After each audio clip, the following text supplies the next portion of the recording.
রাতে ও যখন বললো গুড নাইট, তুমি বলে ওয়ালাইকুম আসসালাম। আবার এখনো দেখলাম তুমি বলছো ওয়ালাইকুম আসসালাম। স্যার, আমার একজন বলছে গুড মর্নিং হইলো ইংরেজিতে আসসালামু আলাইকুম। তো সালামি যদি দিলাম তাহলে ইংরেজিতে দিয়া কম নাকি পাওয়ার কোনো দরকার আছে? জোরে কথা বললে ঝগড়া জিতা হবে। ঝগড়া জিতবো কি করে? তোমার মতো স্বামী যার সে কোনো কিছুতেই যেতে না। খুব ভালো করেছেন। একটা বাচ্চা মেয়ে দেখলো তার মা তার দাদিকে বাড়ি থেকে বের করে দিচ্ছে।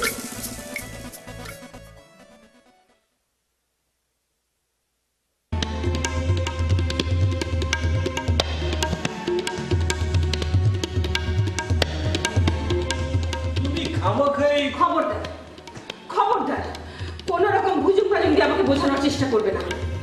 কি মনে করো তুমি নিজেকে? ডাইরেক্টর? তোমার মতো ডাইরেক্টর আমি গুনিও না। কোথায় আমি মনে করলাম এতদিন পর আমার স্বামী একটা ডাইরেক্ট অ্যাকশনে গেল, আর তুমি? আচ্ছা, তুমি তোমার বুকে হাত দিয়ে বলো তো, তুমি কি সত্যি সত্যি বাসারে চাকরি খেয়েছো? হ্যাঁ। তোমার কি ধারণা তুমি অফিসে কি করো, কি খাও, সে খোঁজ খবর আমি রাখি না? তুমি বাসাকে সাসপেন্ড করনি, ছুটি দিয়েছো। তুমি আমাকে মিনিমাম বিশ্বাস করো না, এটা কিন্তু ঠিক না। আগে যাও দুয়ানা করতাম, আজ থেকে সেটাও বাদ। তুমি একটা হিপোক্রেট। এই কি আশ্চর্য! তুমি যাও তো, আমার সামনে থেকে যাও। এখন ওই ঢঙ্গি করে আমি মুখ দেখাবো কি করে? দেখো খামাখাই তুমি, আচ্ছা তোমার বিশ্বাস না হয় তুমি আমার অফিসে গিয়ে খবর নিয়ে এসো। আহা, তুমি যাও তো যাও।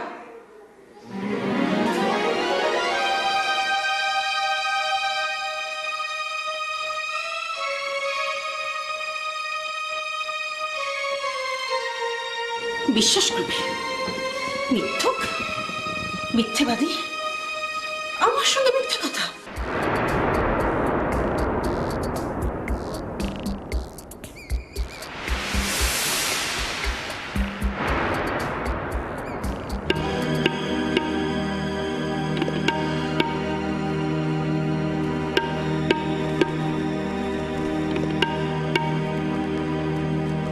মাখা, মাখা আমি যাচ্ছি।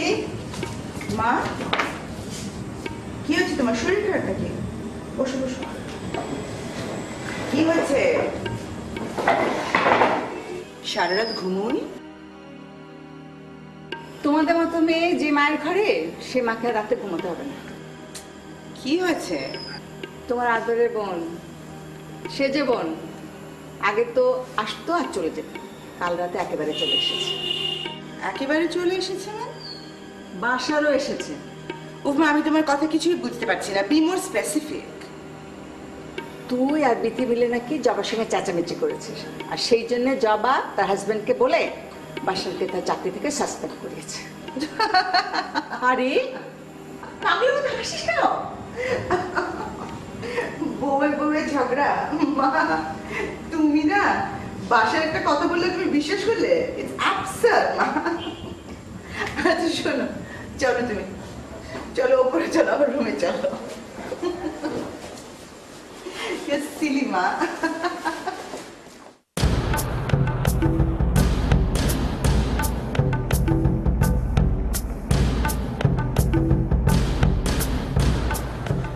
খালুজান, খালুজান, ও খালুজান, কি হয়েছে? খালুজান সর্বনাশ হয়ে গেছে। খালুজান, হ্যাঁ, সর্বনাশ হয়ে গেছে।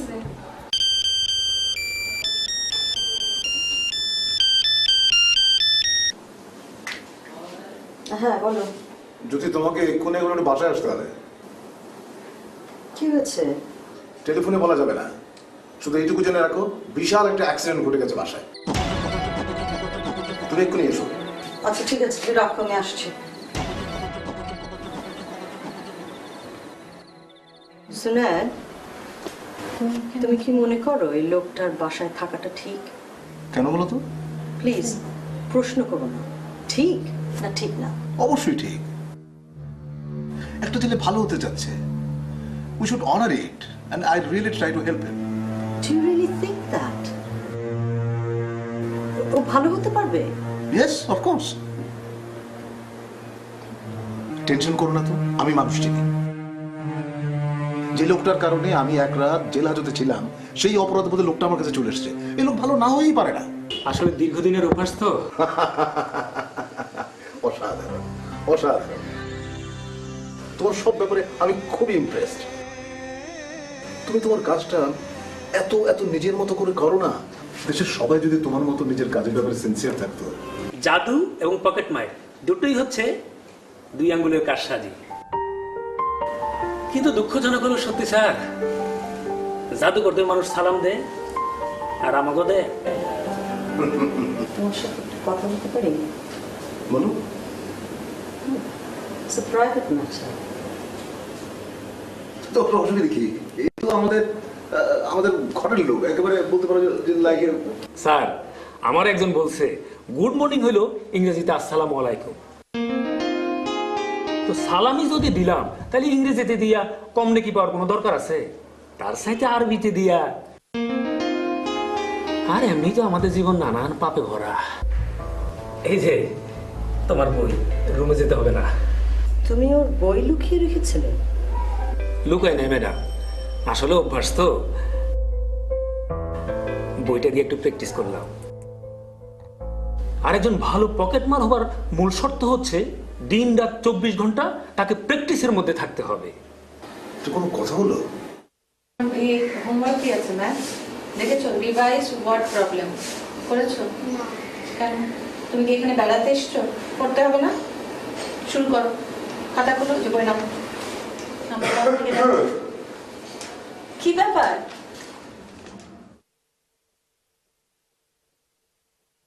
তুমি কি কোথাও বেরোচ্ছ? আরে ভাই, একদিনেই তোমাদের যে চেহারা দেখলাম। যাই একটা কাজ টাজ খুঁজি। আমার বাপেরটার জমিদারি রেখে যায়নি। চা খাবে? বেকারদের আবার বিলাসিতা মানায় না, জানো তো।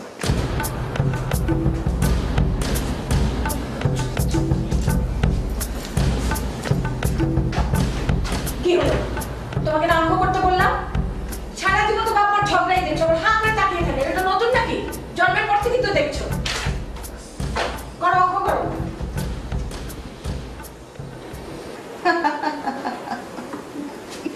হাসিস না তো, মানে টু ফানি। তুমি না আরে ওয়ালাইকুম সালাম। বেয়াল সাহেব, আপনি কখন আসলেন? এই তো এই, বৌমা, তুমি তো আমাকে কখনোই বলো না এই যে উনি আসবেন। মাকে আমি অফিসে আছি। হ্যাঁ। আপনি রেখাকে ঘুম থেকে উঠিয়ে হ্যাঁ। নাস্তা করিয়ে দেবেন। হ্যাঁ। কিন্তু রিফাতকে কেউ যেন ডিস্টার্ব না করে, ইজ ভেরি টায়ার্ড। ঠিক আছে? আচ্ছা। মা চল। না, এই কি যাবেন? কি দুপুরের খাওয়া খেয়ে যাবেন না? আমি তো রুই মাছের মাথা দিয়ে মুড়ি ঘন্ট করাবো ভাবছি। আজকে থাক, আজকে একটু তাড়া আছে বে। আরেকদিন আপনি কত আসবেন আমি ঠিকই যাই। মাখা, ইটস ওকে। আরেকদিন এসে খাবে বলেছি। ঠিক আছে, চল চল। লেখাকে, হ্যাঁ।